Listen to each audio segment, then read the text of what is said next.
If I asked you if you were at peace with dying, depending on who you are, you might say you are, or you might say you're not. And the truth is, for all of us, we probably are partly at peace with dying and partly not at peace with it, in the sense that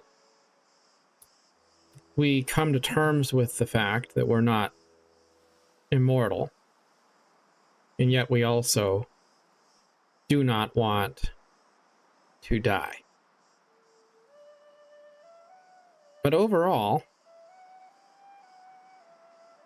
it's possible for us to come to terms with our mortality.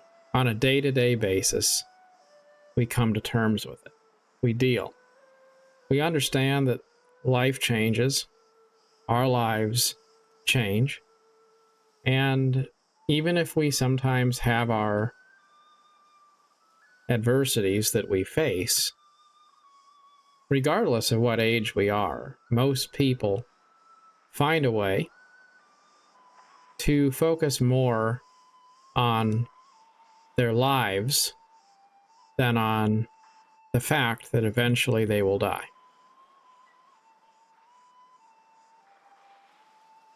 And what I've been thinking about today is that the same things that help us to face death and come to terms with our mortality are also the same things that will help us to face life and all of the, by comparison, smaller disappointments and worries that we face as we go through our day-to-day. Imagine the folly of being comfortable and at peace with the fact that you're going to die, and yet at the same time not being able to make peace with something not going your way at work, or with a small financial setback. It's ironic that we so often become frustrated when our lives don't seem to give us what we wanted or deliver what we expected. And yet, despite our inability to make peace with what happened today, we might still insist that we are largely at peace with mortality in our lives. And that doesn't really make any sense. Why would you worry about something small, but not worry about something as large as your entire existence? Well, I guess what it comes down to is the fact that things we will lose in the future, we still have today. And the fact that we haven't lost them yet means that we can celebrate them in the moment. So maybe there will come a time when I'm at the end of my life, but I also understand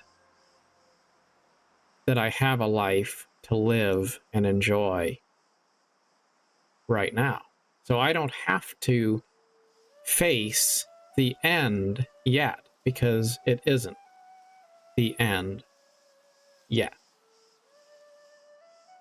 Where I'm going with this is that we tend to bear a lot of burden that we don't need to bear, because we focus so heavily on things which we potentially will lose in the future, but which we have not lost today. We focus on hypothetical things quite a bit in our lives. We focus on hypothetical losses, which have not yet happened. We focus on hypothetical gains, which have not yet been realized. And all in all, it boils down to a lot of unneeded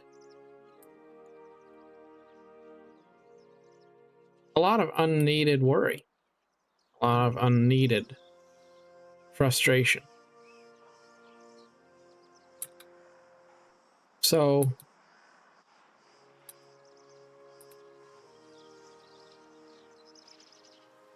we just need to live in the moment. That's really what it boils down to. And there will be time for facing the burdens of tomorrow when it's time to face them. But for right now, we can just accept the things that we have today and not try to be, I guess, so much in control of things. The truth is, things that don't get done, they will still get done. Maybe by someone else. But they'll still get done.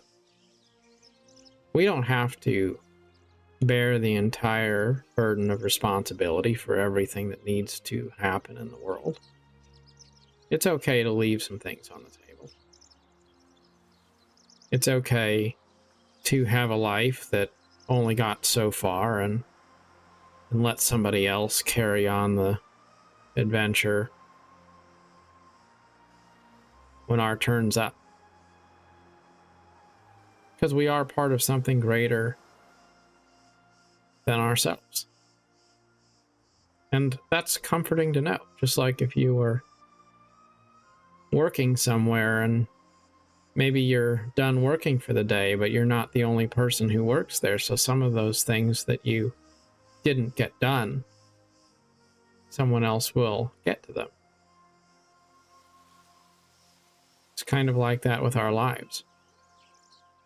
There may be achievements that we don't unlock, but somebody will. So, in that sense, at a very high level, it's all good. There's a lot of philosophies out there about reincarnation, this idea that you die and then you come back. Now, I can't speak to the literal interpretation of reincarnation, the way people say, you know, you die and then some kid is born and they have your memories or something like that. I'm not saying that that's necessarily something that I believe. But in a sense, reincarnation absolutely exists because we perish, we are essentially a form of energy and light. We return to the ground and we are reborn in so many different ways. New life grows from things which have perished. It just takes a different form. So in that sense, it's very rational to say that when we reach the end of our lives, it's not really the end. It's just going on in a different form. Perhaps that future form doesn't remember its previous incarnations, but it's still a future form of life. So it's not really like we exactly perish. We just change form. And it's that way with our lives too. We don't ever really lose anything. Really.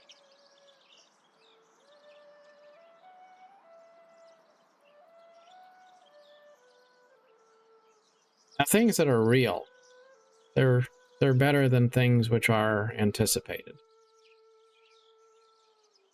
Or better or worse, really. You could be frustrated because something didn't work out the way you wanted it to, or you could be elated because you're looking forward to something so very much. And both of those are kind of dangerous places to be. Because what happens when you get let down? What happens when something that you were hoping for doesn't actually happen?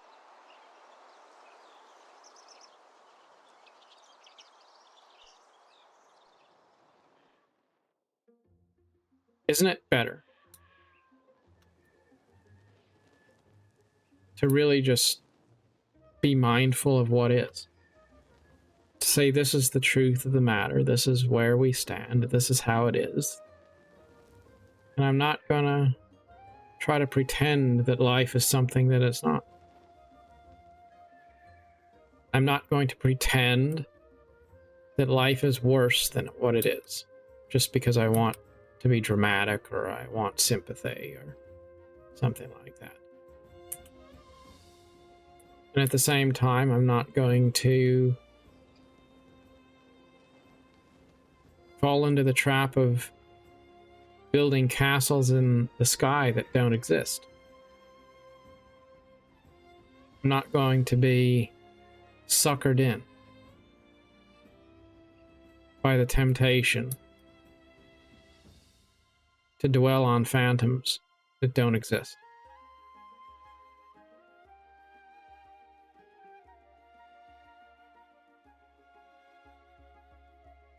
It is a liberating thing to root yourself firmly in the truth of things exactly as they are. It's not always convenient, but it is a much more peaceful way to live. It doesn't even necessarily mean that you are going to be having a good time all the time. Sometimes life's a bit boring. Sometimes it's a bit frustrating. And yet, it's nice to know that it all at least makes sense, and you don't have to bear any greater burden than this present moment. That's all you have to deal with. You don't have to be more than what you are.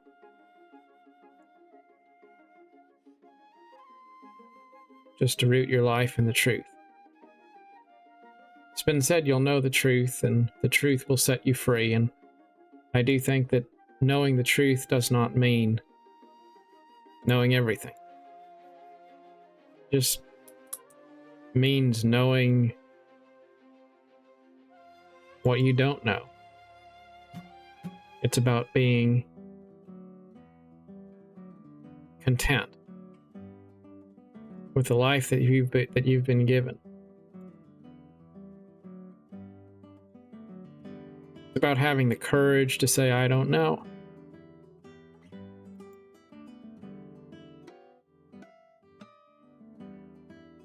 You try to make the right decision, but you don't necessarily know if you're making the right decision. And you accept and own that.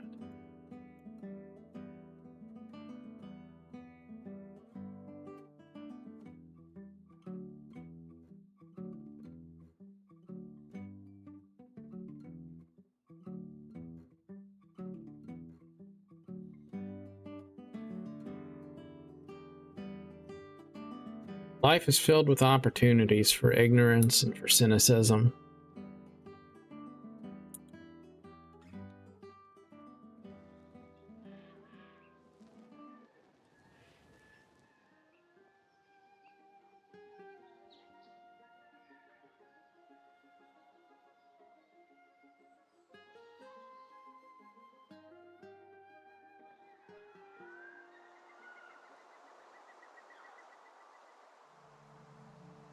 We really don't have to have all the answers.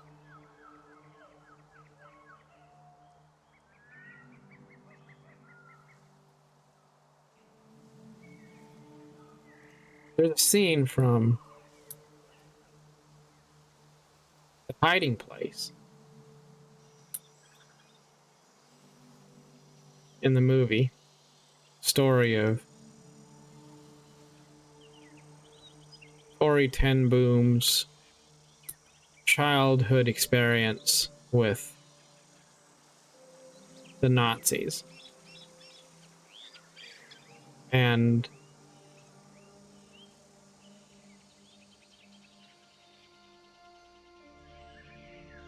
she asks her father how she'll find strength to face the challenges ahead. And he said to his little girl, he said, when we get on the train,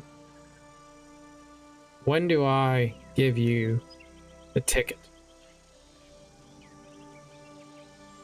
And she said, well, you give it to me right before we get on.